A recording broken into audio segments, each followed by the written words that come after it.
عزیز محترم، یہ پچھلے اتوار کو ہم نے دیکھا تھا کہ نبی پاک صلی اللہ علیہ وسلم کے حوالے سے پوری نوع انسانی جو ہے وہ آپ کی امت ہے، اور اس امت کے دو دائرے ہیں، ایک امت دعوت اور ایک امت اجابت۔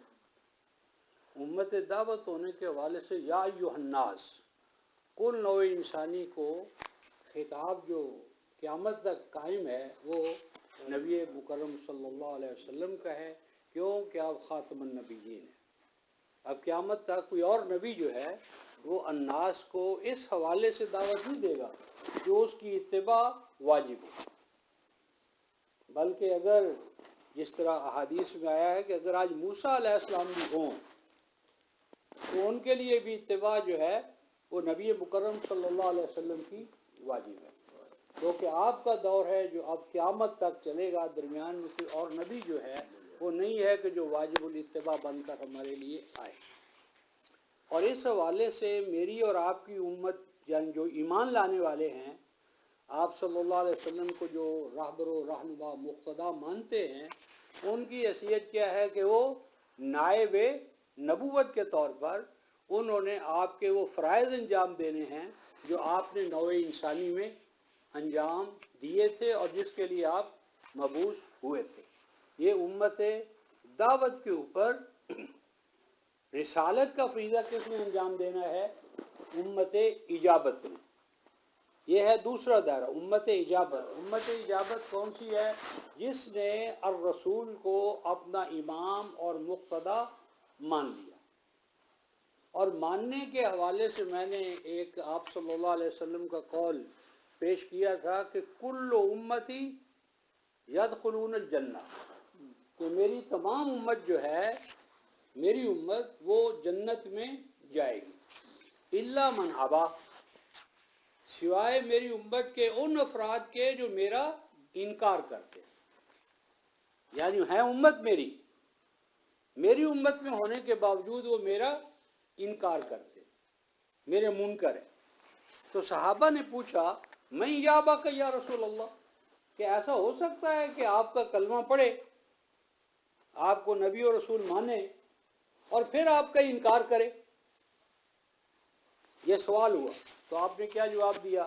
فرمایا مان وہ شخص جس نے اتباع کی، پیچھے پیچھے چلا، ماجے تو بھی، جو کلام دین قرآن میں لے کر آیا ہوں اور امت کو دے کر جا رہا ہوں، جو تو اس کے پیچھے پیچھے چلا وہ میری امت میں ہے صحیح معنی میں، اور وہ میرے ساتھ جنت میں ہوگا۔ اور جو اتباع نہیں کرتا اس کلام کی، دین کی، قرآن کی جو میں ان کو دے کر جا رہا ہوں، تو وہ کون ہے؟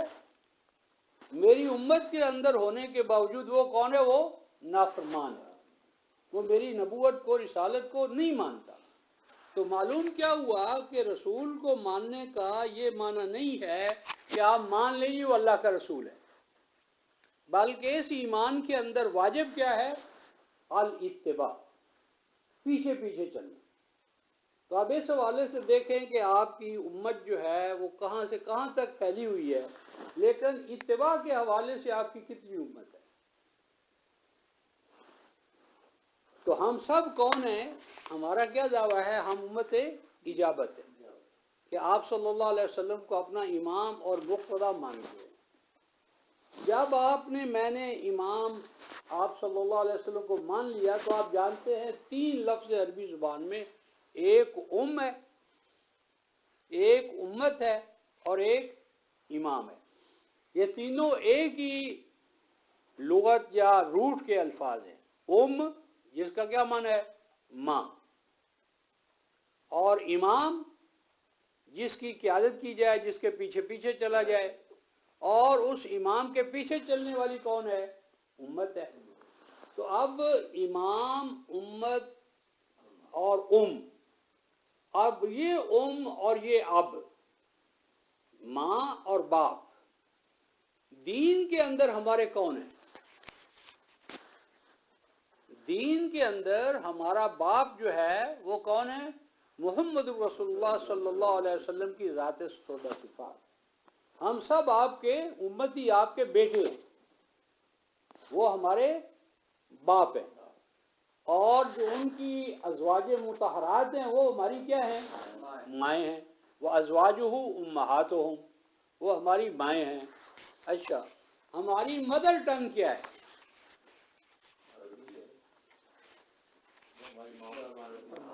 عام طور پر تو ہم پنجابی یا اردو وغیرہ، بلوچی، بروئی، پشتو، لیکن اگر ہمارے اندر ایمان والی آنکھ ہو تو اسے نظر آئے گا کہ ہماری مدر ٹنگ جو ہے وہ عربی زبان ہے.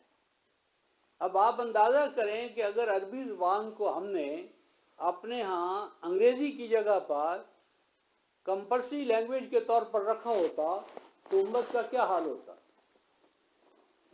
اور دیکھیں اس قائم محترم کتنا بڑا المیہ ہے کہ آج ایشیا کے اندر دو ملک ہیں، جاپان اور چین.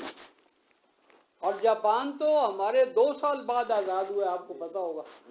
ہم 47 میں ہوا، وہ 49 میں آزاد ہوا ہے.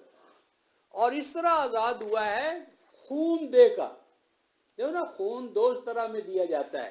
ایک بھاگ رہا ہو اور پیچھے سے آپ اسے گولی مار دیں، خون تو اس کو بھی بہا ہے. اور ایک ہے جو موت کو آگے بڑھ کر للکارتا ہے، فیس کرتا ہے، خون اس کا بھی جاتا ہے. سورہ البقرہ کی آیت 243 میں ارشاد فرمایا، الم ترا، اے ایمان والو دیکھو. یہ دیکھنے کی چیز ہے کہ بنی اسرائیل کا ایک گروہ، وہ ہم الوف، ان کی تعداد لاکھوں میں تھی، اور وہ بھاگ گئے. کیوں بھاگ گئے؟ حذر الموت، موت کے ڈر سے کہ مر نہ جائیں کہیں. تو اللہ تعالیٰ نے کیا فرمایا؟ اللہ نے کہا موتو، کہ جب تم مرنے ہی کے لیے خوف تمہارے مسلط ہے موت کا، تو اب تم کبھی زندہ نہیں ہو سکتے. اب ہمیشہ موت ہی رہے گی تمہارے اوپر. تو آپ کا دین آیا ہی اس لیے ہے کہ آپ کو موت کے خوف سے آزاد کرے. خلق الموت والحیات لیبلوکم ایکم احسن عملا. موت سے ڈرنے والا مومن نہیں ہے. تو بھئی مومن اللہ تعالیٰ کی موت کو اپنے لیے کیا سمجھتا ہے؟ بھئی موت تو محبوب کی طرف جانے کا راستہ ہے. قرآن حکیم نے کیا سورہ جمعہ میں کہا ہے کہ اے اہل کتاب، اگر تمہارا دعویٰ ہے کہ تم اللہ کے ولی ہو، ان زعمتم، اگر تمہارا گمان ہے کہ تم اللہ کے ولی ہو، تو اللہ کے ولی کا سید بھائی ثبوت کیا ہے؟ کون ہے اللہ کا ولی؟ جو اللہ کی طرف جانے کی سوچے. قرآن یہ کہتا ہے ان زعمتم، اگر تم کہتے ہو کہ تم اللہ کے ولی ہو تو کیا کرو؟ فتمنوا الموت. اللہ کے راستے میں مرنا تمہیں دشوار ہے یا آسان ہے؟ اللہ کے راستے میں مرنا محبوب ہے؟ مرنا فیس کرنا جانتے ہو؟ موت کو فیس کرنا یا موت سے بھاگ رہے ہو؟ تو اللہ کے ولی کی کیا پہچان ہے کہ وہ موت سے ڈرتا نہیں. اور جو قوم موت سے نہ ڈرے رفقائے محترم، موت اس سے بھاگتی ہے. اور جو ڈرے اس کے لیے موت ہر وقت جو ہے نا، ہر لمحہ اس کے لیے موت ہے. تو اللہ تبارک و تعالیٰ کے رسول صلی اللہ علیہ وسلم فرماتے ہیں کہ میری امت کون ہے؟ جو اس چیز کی اتباع کرتی ہے ما جئت بہ، جو میں لے کر آیا ہوں. اور اس کے بعد آج جو میں نے آیات تلاوت کی ہیں رفقائے محترم، یہ اس امت کو خطاب ہے جو امت اجابت ہے، جس نے آپ صلی اللہ علیہ وسلم کو مان لیا ہے کہ وہ ہمارے امام ہیں، مقتدا ہیں، رہنما ہیں، رہبر و رہنما مصطفیٰ صلی اللہ علیہ وسلم. اب ان کی ڈیوٹی کیا ہے، پہچان کیا ہے، کیسے پتہ چلتا ہے کہ یہ امت دعوت ہے، یہ امت اجابت ہے؟ پہلے فرمایا کنتم خیر امہ، یہ آل عمران آیت 110. اے میری امت، تم کون ہو؟ تمہاری پہچان کیا ہے؟ خیر امتن، تم تمام امتوں سے کیا ہو؟ خیر ہو۔ خیر کیا ہوتا ہے؟ بھلائی۔ اب بھلائی جو ہے وہ ایک ویگ ٹرم ہے۔ کیا بھلائی ہے؟ یعنی بھلائی کو اگر ہم ڈیفائن کرنا چاہتے ہیں، دو ٹوک الفاظ میں بیان کرنا چاہتے ہیں تو خیر کیا ہے؟ کیوں سعید بھائی خیر کیا ہے؟ کسی سے زیادتی نہ کریں، کسی کا مال نہ کھائیں۔ ہاں خیر، ہاں ٹھیک ہے، لیکن یہ خیر کا قرآنی مفہوم نہیں ہے۔ ہاں یہ بھی نہیں ہے۔ یہ سورہ البقرہ کی آیت 105 میں فرمایا کہ جو اہل کتاب اور مشرکین ہیں وہ یہ پسند نہیں کرتے ان ينزل علیکم خیر من ربکم۔ خیر اصل میں اللہ تعالیٰ کا کلام ہے۔ خیر اللہ تبارک و تعالیٰ کی وحی ہے۔ خیر اللہ تبارک و تعالیٰ کی طرف سے نازل ہونے والی حکمت ہے۔ خیر کیا ہے؟ وزڈم، فلاسفی، وحی منزل من اللہ، اللہ تبارک و تعالیٰ کا کلام۔ امت کا یہ جو تصور ہے نا بھلائی ہے، بھلائی تو ساری قومیں کر رہی ہیں، سڑکوں کی صفائی ہے، نالیوں کی صفائی ہے، یتیموں بیواؤں کے لیے۔ تمہاری امت، اس امت کا اختصاص یہ ہے کہ اس کے پاس اللہ تعالیٰ کا زندہ کلام ہے، جو نہ اس وقت یہود کے پاس ہے، نہ نصارہ کے پاس ہے، نہ مجوس کے پاس ہے۔ روئے زمین کی کسی امت کے پاس اللہ تبارک و تعالیٰ کا کلام اپنی اصل شکل میں اور اوریجنل زبان میں نہیں ہے۔ ابھی پرسوں کی بات ہے اور بڑے افسوس کی بات ہے رفقائے محترم، اوہو کہ ایک پٹھان یوسف زئی، وہ آج سے 45 سال پہلے عیسائی ہوا ایف سی کالج میں۔ اس کا نام تھا اصغر علی، آج کل وہ کیا ہے؟ اصغر علی مسیحی، مسیح لکھتا ہے اپنے آپ کو۔ اور بتاؤں وہ آپ کے لاہور زون کا انچارج ہے، کس کا؟ چرچ آف کرائسٹ کا۔ چرچ آف کرائسٹ کے پاس 12 کنال زمین ہے ابو بکر بلاک میں۔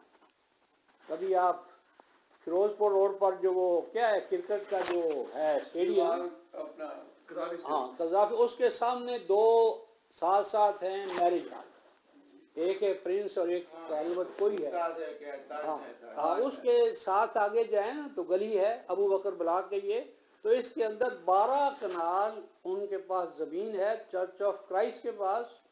اور میاں اور بیوی دونوں مسلمانوں کے گھروں کے دروازے کھٹکھٹا رہے ہیں کہ آؤ ہم تمہیں بتائیں کہ تمہاری نجات کس کی اتباع میں ہے۔ محمد رسول اللہ تمہارے لیے نجات دہندہ نہیں ہے،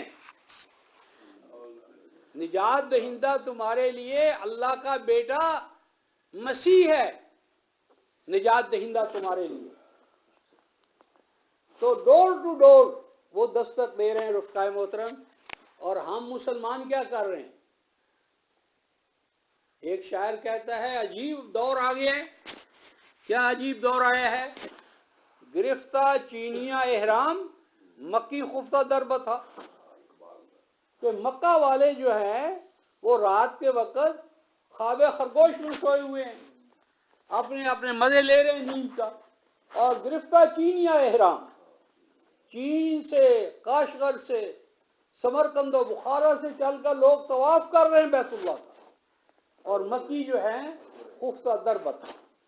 یعنی ایک مسلمان عیسائی ہوا، پادری بنا، ہے جی، لاہور کے زون کا انچارج بنا، اور اس کی بیوی، اور آپ اندازہ کریں 5 بیٹیاں، ڈاکٹرز ہیں، انجینئرز ہیں، لیکن وہ کہتی ہیں کہ first we are Christians then engineers اور ڈاکٹرز۔ بیٹیاں کوئی دل نشیں ہے، کوئی کچھ نام ہے. پرسوں میرے پاس 7 افراد آئے ہوئے تھے، تو بات کافی اس سے چلتی رہتی ہے. تو میں نے کہا یار اصغر بات ساری چھوڑو، یہ بتاؤ کہ مسیح علیہ السلام کی جو زبان تھی وہ کیا تھی، اور اس زبان میں جو اللہ تعالیٰ کا کلام تھا وہ کیا ہے.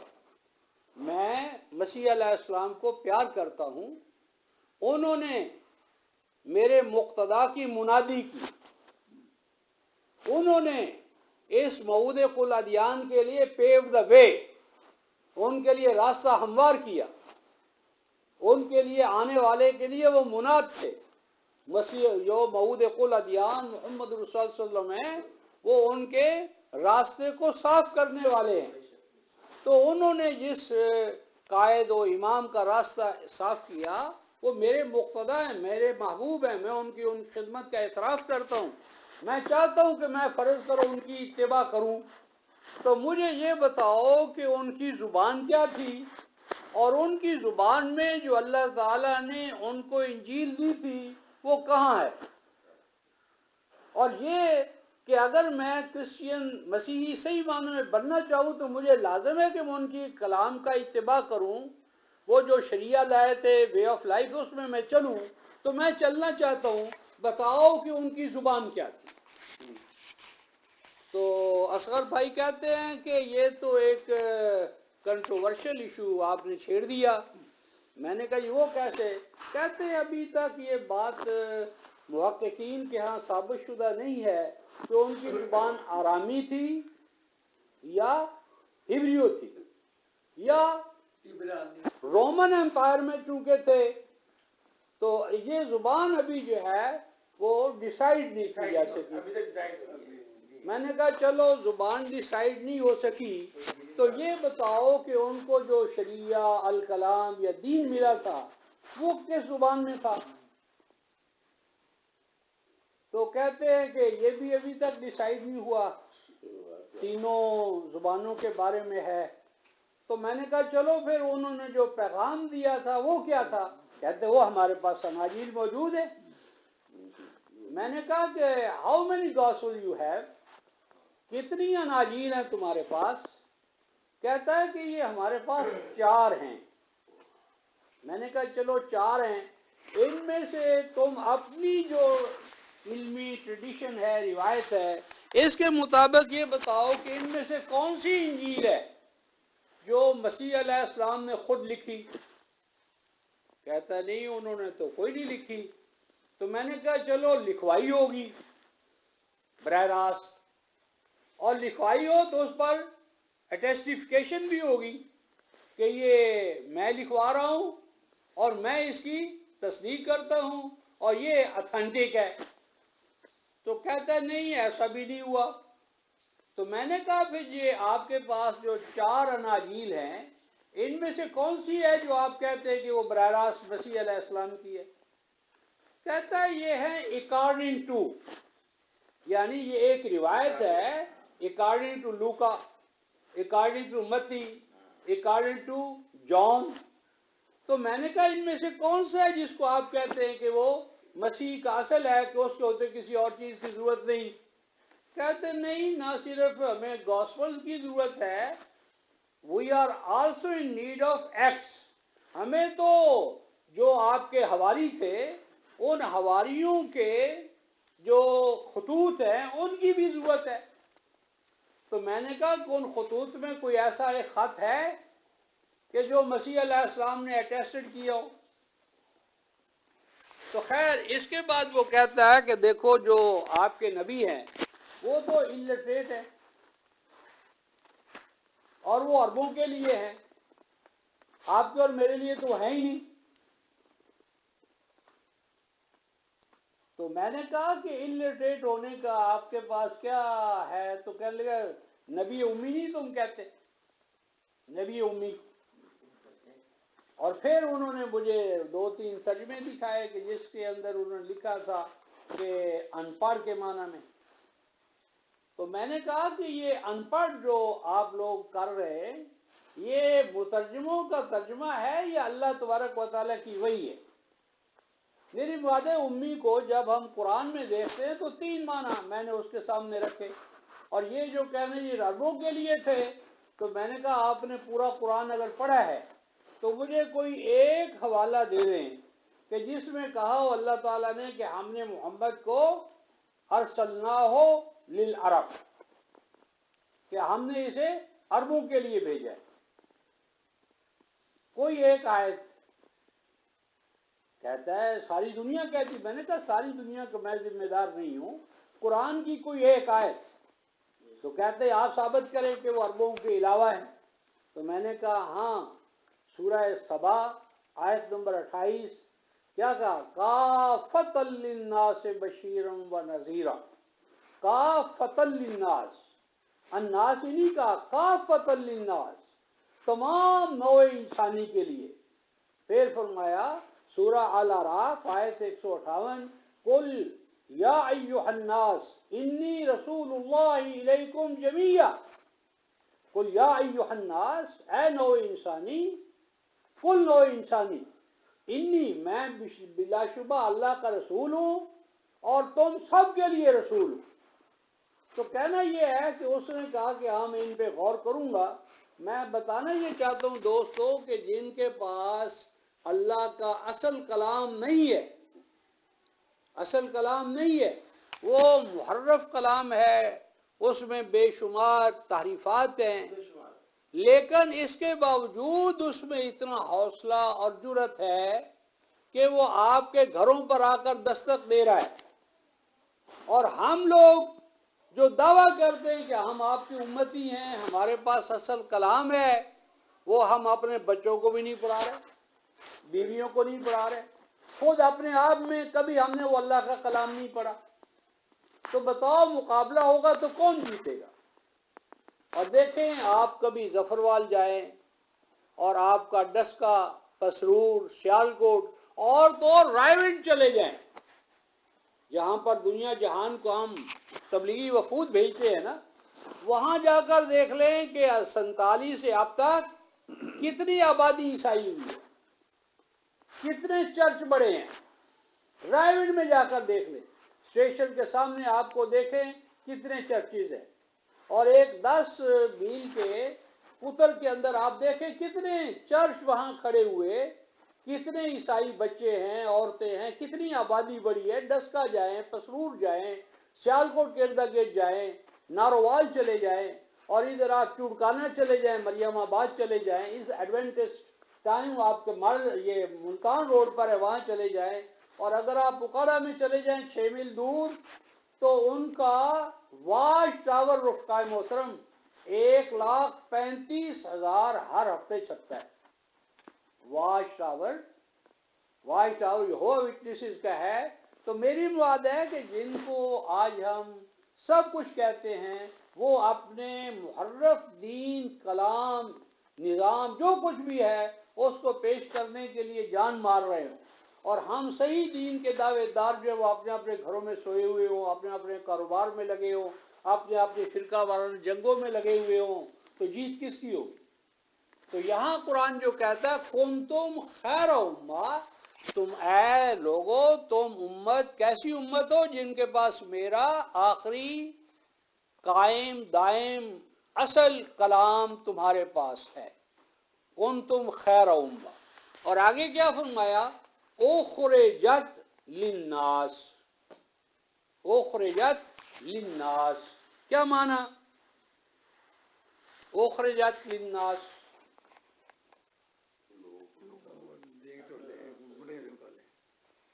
اخرجت للناس، اخرجت کیا چیز ہے؟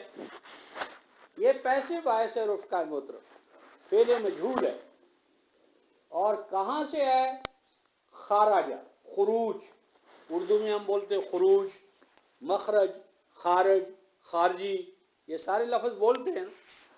خارجہ ضد ہے داخلہ، دخول کسی چیز کے اندر انٹر ہونا، خارج ایگزٹ، باہر چلے جانا۔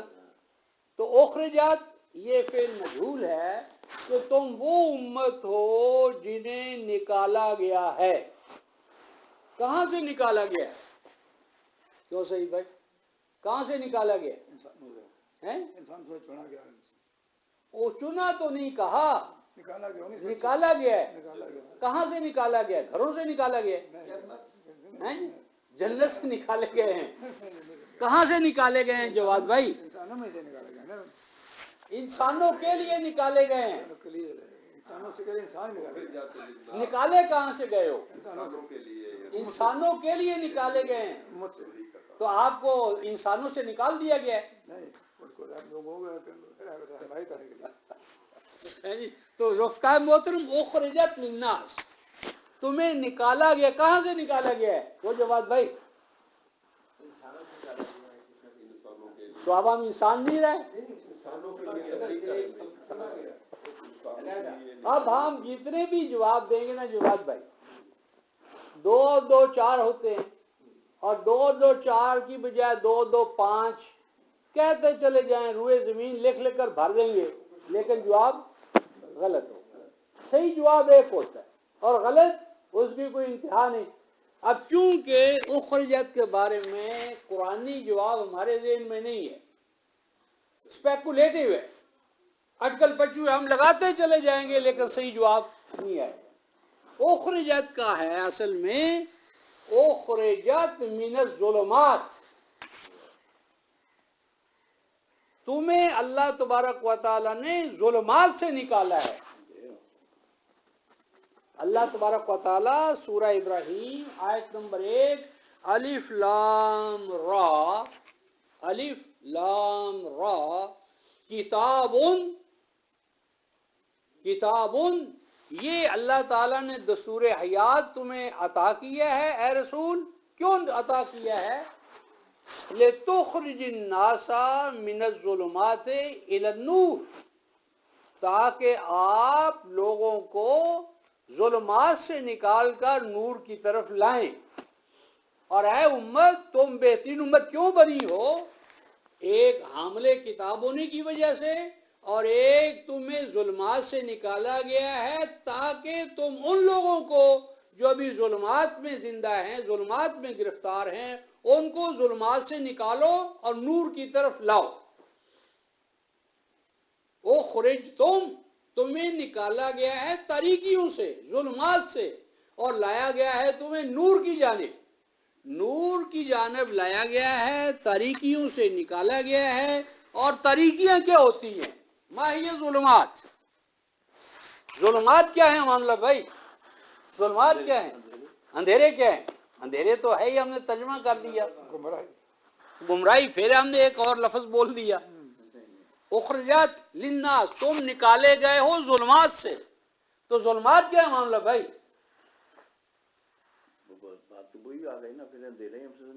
تو اندھیرا تو ہے ہی نا، اندھیرا تو ظلمات کا لفظ کا ترجمہ ہم نے کر دیا۔ میں پوچھتا ہوں ما ہی ظلمات، ظلمات ہیں کیا؟ گمراہی تو ایک لفظ بول دیا نا ہم نے، گمراہی یا تاریکی یا اندھیرا، یہ تو اسی لفظ کا ترجمہ کر دیا ہم نے۔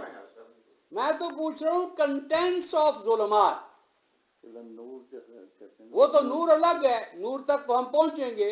تو یہ جو ظلمات ہیں رفقائے محترم جن سے ہم نکالے گئے، کیونکہ ہم نکالے ہی نہ گئے اس لیے ہمیں پتہ بھی نہیں ہے ظلمات کیا ہیں۔ اللہ تبارک و تعالی آیت نمبر 5 سورہ ابراہیم، یہ تو آیت نمبر ہے 1، الف لام را کتابن، یہ کتاب ہے، دستور حیات ہے، قرآن ہے، کیوں ہے؟ لِتُخْرِجِ النَّاسَ، تاکہ آپ اے رسول لوگوں کو نکالیں۔ الناس کا ہے، العرب تو نہیں کہا، الناس کو نکالنا ہے رسول نے ظلمات سے اور لانا ہے نور کی جانب۔ اور یہ پھر رسول کے بعد یہ ڈیوٹی انجام دینی ہے آپ نے اور میں نے، اور آپ میں یہ کب ڈیوٹی دیں گے؟ جب ہم خود نکلے ہوئے ہوں گے ظلمات سے۔ اب یہ جو سورہ ابراہیم ہے، اور سورہ ابراہیم کے ساتھ کیا ہے؟ الف لام را، کبھی آپ اس کو کھولیں تو آپ کو الف لام را کے بعد آیت کا ایک نشان ملے گا۔ کیا معنی؟ یہ ایک مستقل آیت ہے، حتیٰ کہ آپ دور نہ جائے، الف لام میم آپ پڑھتے ہیں نا، تو پتہ ہے الف لام میم کے بعد کیا ہے؟ آیت کا نشان ہے. الف لام میم آیت کا نشان ہے. یہی حال آل عمران میں الف لام میم آیت کا نشان ہے.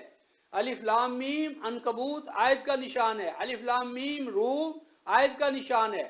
الف لام میم لقمان آیت کا نشان ہے. الف لام میم صاد آیت کا نشان ہے. طٰ آیت کا نشان ہے. یاسین آیت کا نشان ہے. 29 آیات ہیں رفقائے محترم. یہ ان کو ہم کیا کہتے ہیں؟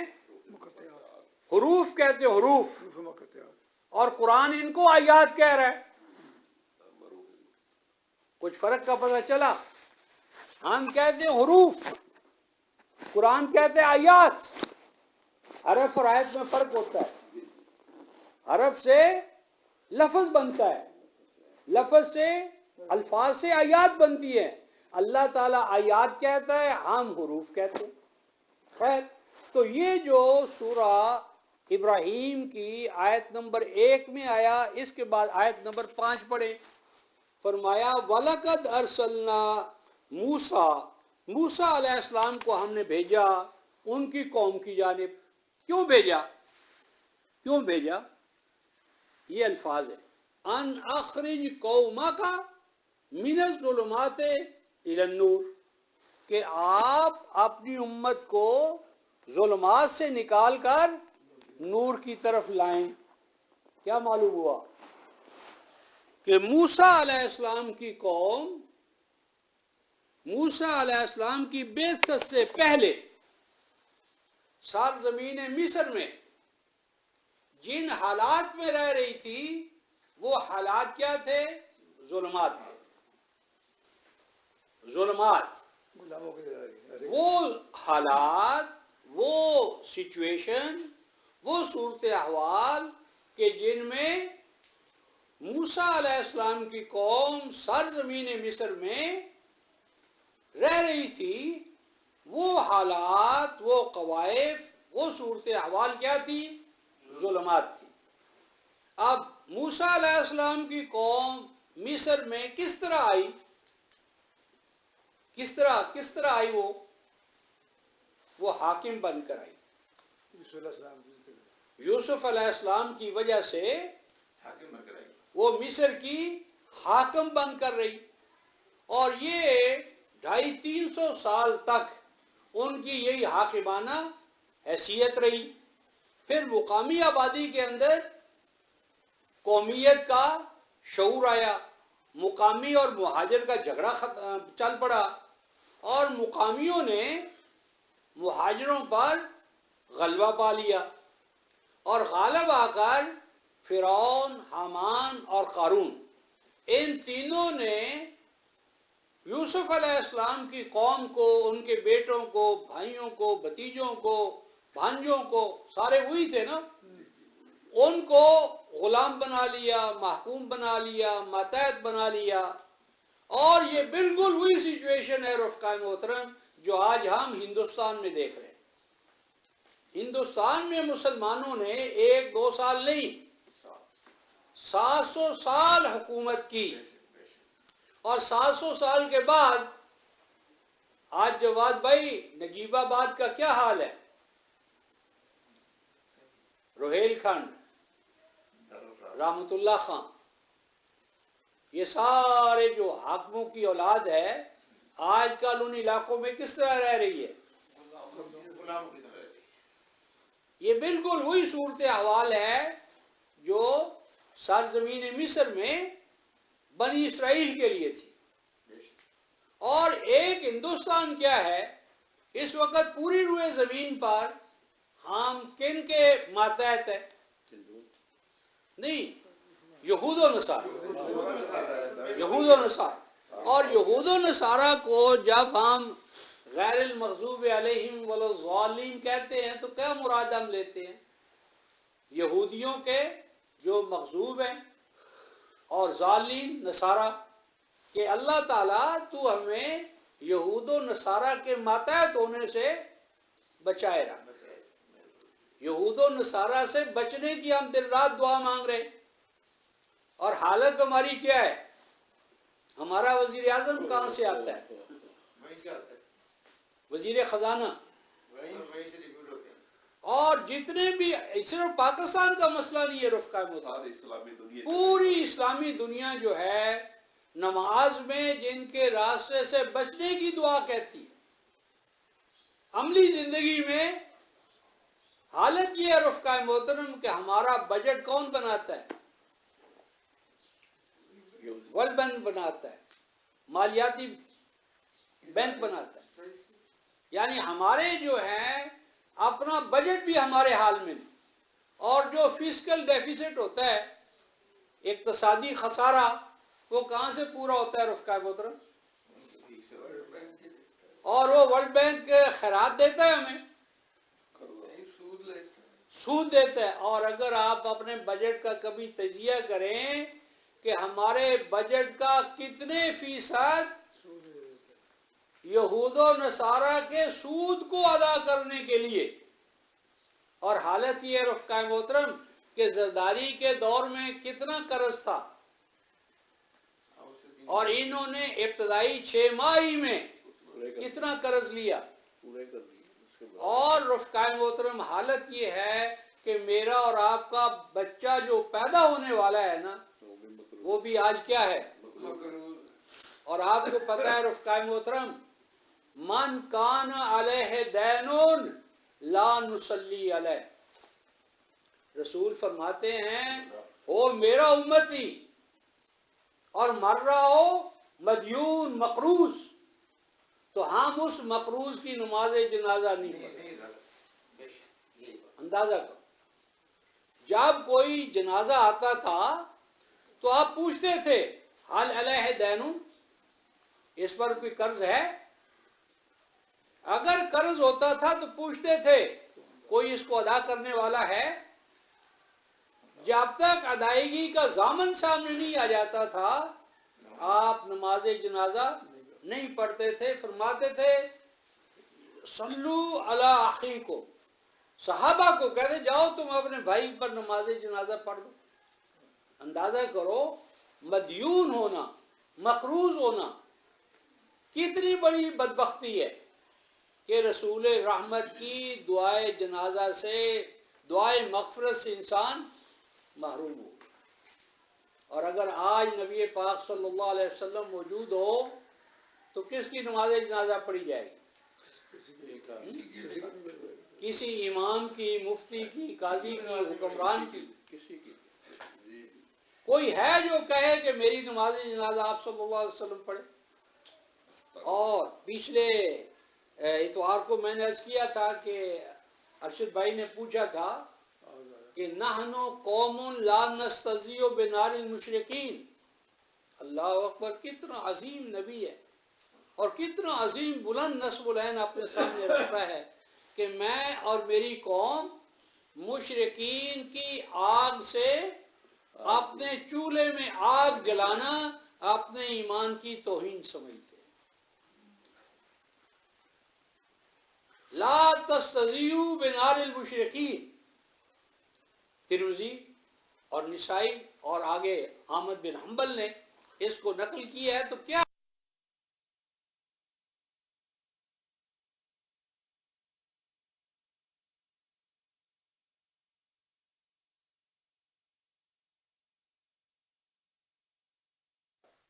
کہاں ہے امت مسلمہ؟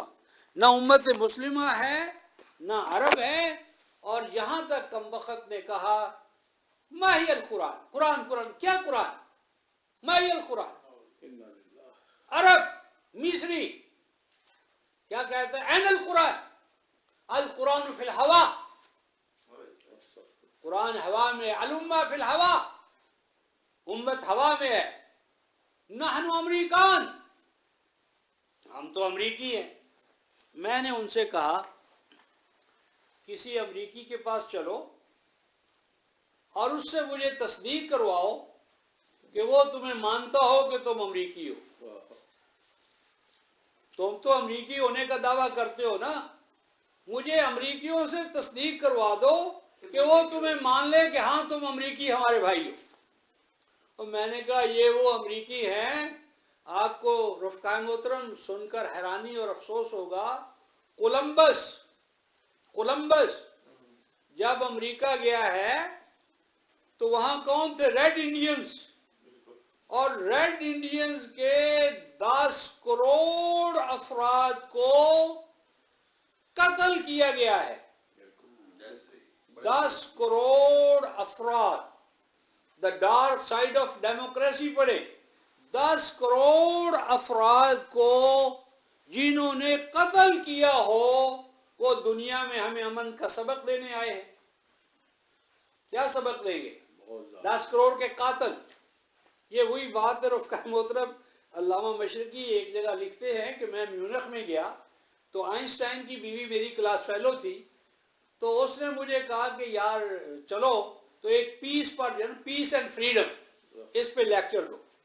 کہتے میرا اعلان ہو گیا، اشتہار چھپ گئے، تو میں گیا ان کے ساتھ۔ تو جب میں میونخ ہال میں داخل ہونے لگا نا جواد بھائی، تو دیکھو کیا ہوا۔ کہتے ہیں وہاں میونخ ٹائمز کا صفحہ اول پڑا ہوا تھا، اور وہاں ایک کیریکیچر یا جسے ہم خاکہ یا وہ کہتے ہیں نا، وہ صفحہ اول پر بنا ہوا تھا، اور اس پہ لکھا ہوا تھا ایک غلام قوم کا فلسفی ہمارے پاس آ رہا ہے ٹو ٹیچ اس فریڈم۔ ایک غلام قوم کا فلسفی آیا ہے ہمیں فلسفہ آزادی سکھانے کے لیے۔ کہتے ہیں خدا کی قسم جب میں نے وہ کارٹون دیکھ لیا تو میں خطاب نہیں کر سکا، اور میں نے آ کر فیصلہ کیا کہ پہلے اس قوم کو آزاد کرایا جائے، اس امت کی آزادی مقدم ہے، لیکچرز ویکچر بعد میں ہوتے رہے۔ کیوں کہ غلاموں کی بصیرت پر بھروسہ کر نہیں سکتے۔ غلاموں کی بصیرت پر کون بھروسہ کرے گا؟ کہ آزاد جسے کہے، حق و باطل کا فیصلہ تو آزادی سے ہوتا ہے۔ تو غلام قوم کیا ہے؟ جس طرح پوچھے بھائی 2 4 روٹیاں، وہ کہے گا 4 تو صحیح ہے، روٹیاں کہتے ہیں مجھے بھوک لگی ہے۔ تو بھوکا انسان گنتی بھی روٹیاں ہی کرتا ہے، امر واقعہ نہ ملے تو خواب میں روٹیاں ہی گنتا ہے۔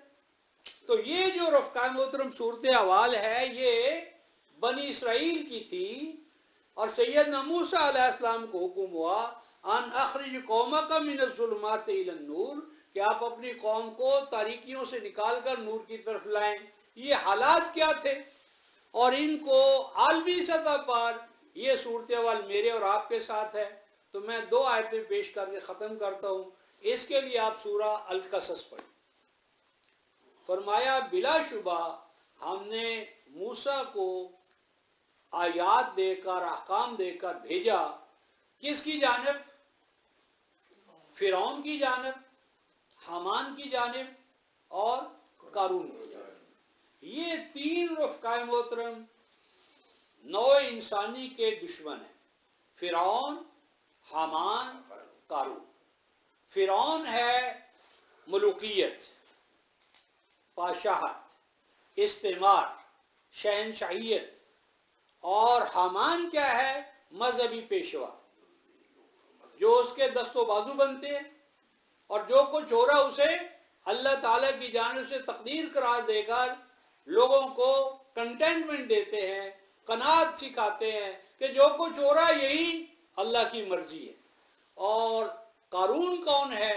یہ جاگیردار ہے، سرمایہ دار ہے، وسائل پہ قابض طبقہ ہے، جو علامہ کہتے ہیں اے کشتہ سلطانی و ملائی و پیری، اے کشتہ سلطانی و ملائی و پیری۔ یہ سلطان ملا پیر کیا کرتے ہیں کہ باقی نہ رہی تیری کیا؟ روشن ضمیری۔ روشن ضمیری کے یہ تینوں قاتل ہیں۔ تو فرعون، حامان اور قارون سرزمین مصر میں مسلط تھے، ان کی حکومت تھی، اور یہ کیا کرتے ہیں رفقائے محترم؟ جعل اہلہا شیعان، انہوں نے وہاں کے رہنے والوں کو کلاسز میں، طبقات میں، فرقوں میں، گروہوں میں تقسیم کر دیا تھا۔ یہ رومن امپائر کی پالیسی، بعد میں برطانیہ کی پالیسی، اور ہمارے اندر کیا تھا؟ Divide and rule, divide and rule, divide کرو اور رول کرو۔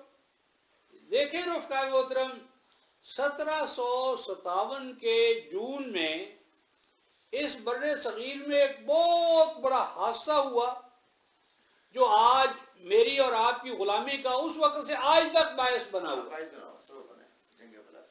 یہ واقعہ کیا تھا سعید بھائی؟ یہ جنگ پلاسی تھی، جنگ پلاسی۔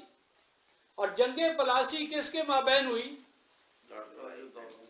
سراج الدولہ اور رابرٹ کلائیو۔ آپ بتائیں کہ رابرٹ کلائیو کے پاس کتنی فوج تھی؟ انگریز اونلی 300، 3000 نہیں یار، 300 فوج تھی رابرٹ کلائیو کے پاس۔ اور سراج الدولہ کے پاس کتنی تھی؟ 18,000۔ اور یہ 18,000 اور وہ 300، کوئی ریشو ہے؟ اچھا اب بتاؤ کہ کیا کوئی جنگ ہوئی تھی؟ جنگ ہوئی نہیں، جنگ ہوئی نہیں۔ ہوا کیا؟ رابرٹ کلائیو نے یہ دیکھ لیا کہ مقابلہ تو ہم کر نہیں سکتے، تو اس نے اپنے جاسوس بھیجے کہ یہ دیکھو کہ جو سراج الدولہ کا کمانڈر ان چیف ہے، کیا وہ کسی طرح خریدا جا سکتا ہے؟ تاریخ یہ کہتی ہے کہ میر جعفر صادق تو دکن میں تھا، وہ تو وہ ہمارے حیدر علی کے بیٹے ٹیپو علیہ الرحمہ کے خلاف تھا۔ تو کیا اس کے اندر کوئی ایسی طلب ہے جو ہم پورا کر سکے؟ تو میر جعفر جو ہے وہ متمنی تھا صوبیدار بننے کا، بنگال کا صوبہ مجھے مل جائے، میں صوبیدار بن جاؤں۔ اور آپ کو پتہ ہے رفقا محترم، تمام ہندوستان میں سب سے زیادہ زرخیز صوبہ بنگال تھا۔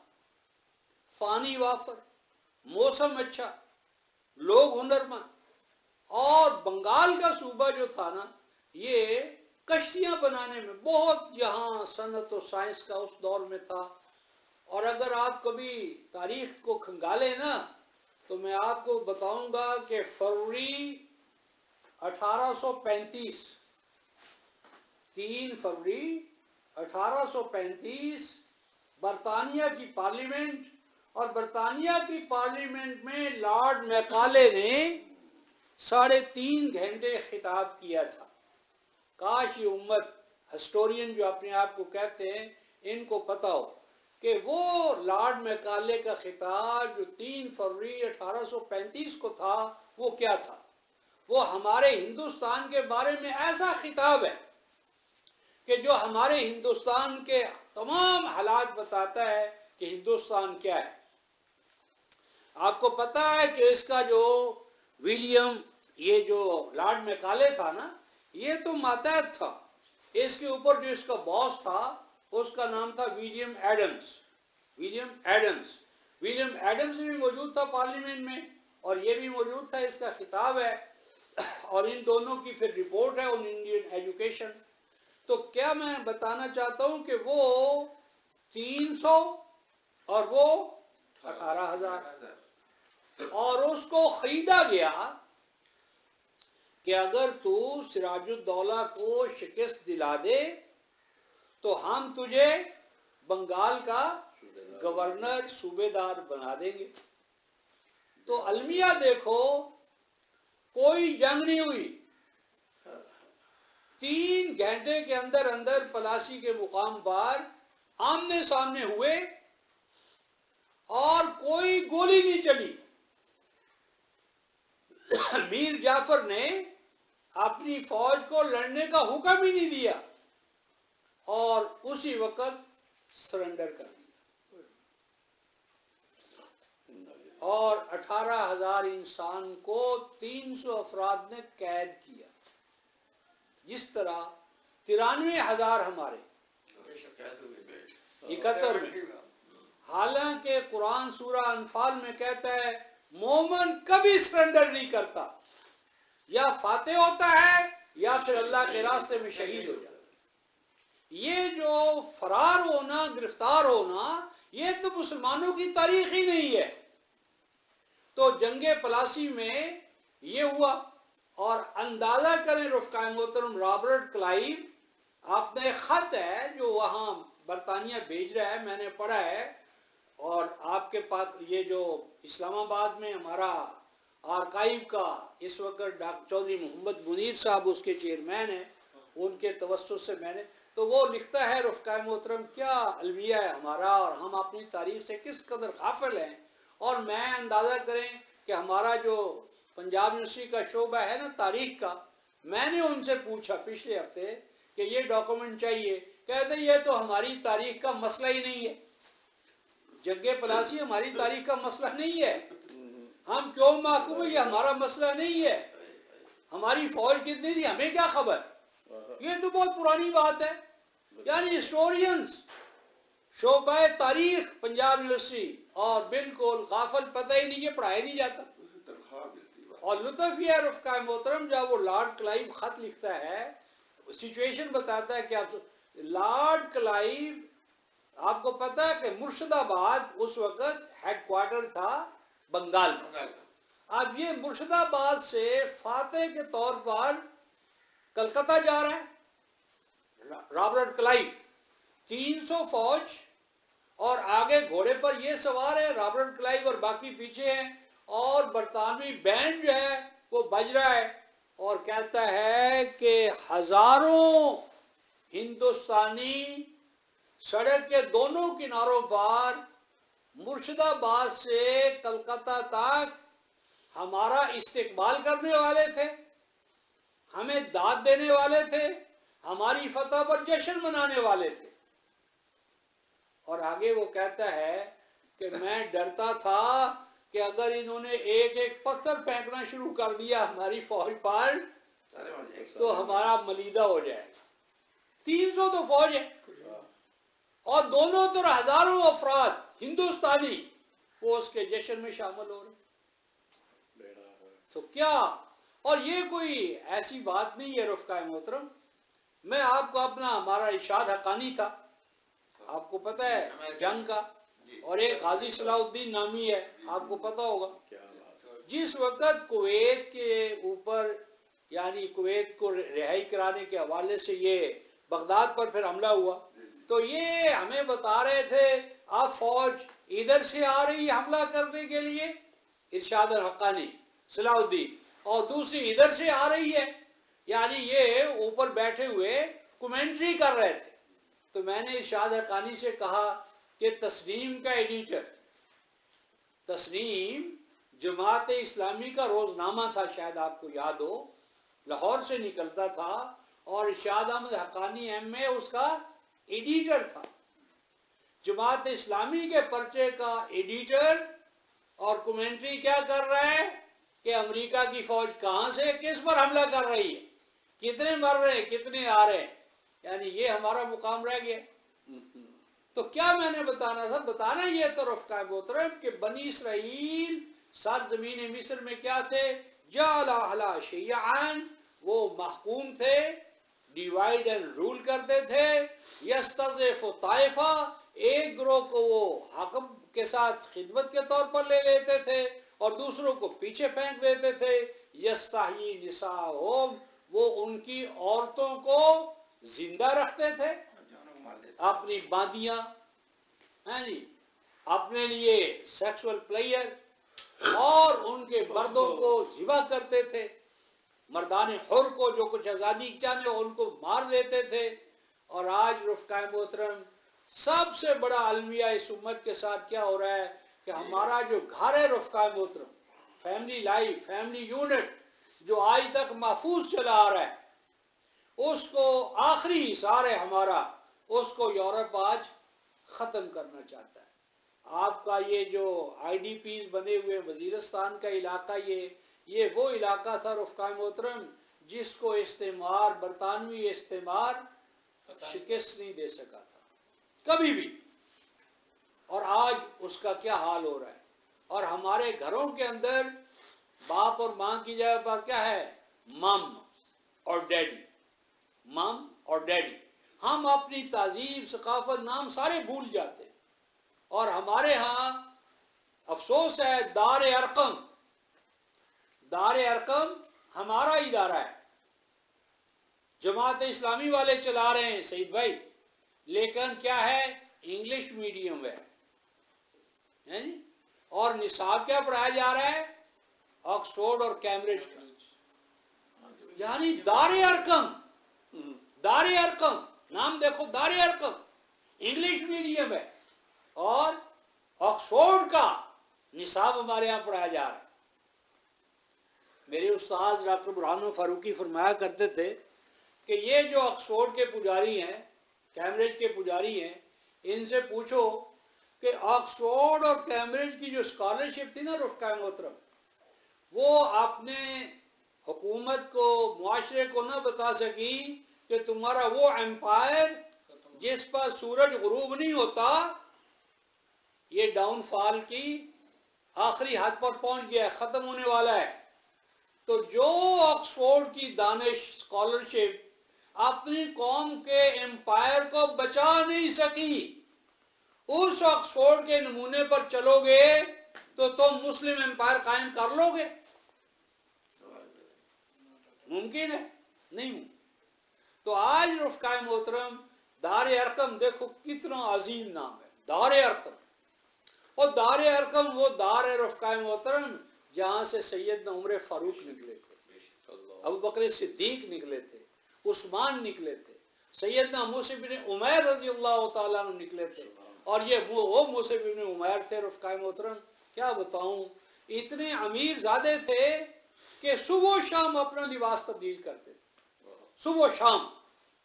اور جب مدینے میں نبی پاک صلی اللہ علیہ وسلم تشریف لائے ہیں اور مجھ سے استقبال کے لیے آتے ہیں تو آپ کے کرتے پر جانتے ہو کیکر ہے نا، کیکر ببول، اس کے کانٹے ہوتے ہیں جسے کنڈے ہم کہتے ہیں، وہ ان کے پھٹے ہوئے جسم پر جو کیا تھا، جوڑا تھا، کرتا تھا، وہ کرتا پھٹا ہوا تھا اور پھٹے ہوئے کرتے کو کانٹوں سے پیوند لگایا گیا، جوڑا گیا تھا. نبی پاک صلی اللہ علیہ وسلم ان کی اس حالت کو دیکھ کر رو پڑے کہ کتنی بڑی عظیم قربانی دی ہے تو نے مصعب. اور مصعب جب شہید ہوئے ہیں غزوہ احد میں، تو جس طرح سیدنا حمزہ کا غم تھا، تو یہ مصعب کہاں سے نکلے تھے؟ دار ارقم سے نکلے تھے. اور آج دار ارقم سے ہم کن کو نکال رہے ہیں؟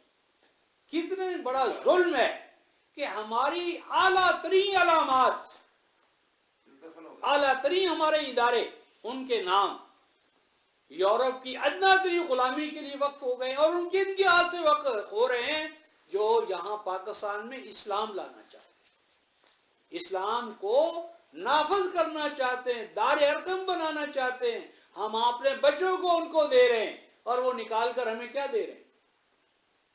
یہ ہے وہ ظلم جو اس وقت بنی اسرائیل کے ساتھ ہو رہا تھا اور موسیٰ علیہ السلام کو بھیجا. اور یہ ظلمات تھے کہ جن سے لا کر ان کو نور کی طرف، آزادی کی طرف، استقلال کی طرف، توحید کی جانب. توحید جو ہے رفقائے محترم میٹا فزکس نہیں ہے، توحید ایک معاشرت ہے، معیشت ہے، سیاست ہے، نظام زندگی ہے. یہ اعلان بننے کا ایک طریقہ کار ہے، اسلوب اور انداز ہے. تو مجھے اور آپ کو رفقائے محترم اخرجت للناس، ہمیں اللہ پاک نے لوگوں کو شرک سے، ظلم سے، فساد سے، محکومی سے، محتاجی سے نکالنے کے لیے آزادی، استقلال، نور توحید، نور علم، نور حکمت، ان انوار و تجلیات میں. اور سب سے بڑا نور جو ہے وہ اسلام کا نور ہے، آپ صلی اللہ علیہ وسلم کی سیرت مقدسہ کا نور ہے. تو ان انوار و تجلیات سے ہمیں پوری دنیا کے قلوب و اذہان کو منور کرنا تھا، یہ ہماری ڈیوٹی تھی. لیکن تم ہی سو گئے، داستان کہتے کہتے ہم خود ہی سوئے ہوئے ہیں، ہم نے دوسروں کو کیا بیدار کرنا ہے. تو اللہ تبارک و تعالی ہم سب کو پہلے اپنی ذات میں بیدار ہونے، پھر اپنے گھر کو بیدار کرنے، پھر اپنے محلے اور اپنے شہر اور اس سے نسبتاً آگے بڑھنے کی اللہ پاک ہم سب کو توفیق عنایت فرمائے. تو آخر دعوانا الحمدللہ رب العالمین. یہ صحابی مدینے شریف میں رہتے تھے؟ کون نہیں مصعب ابن عمیر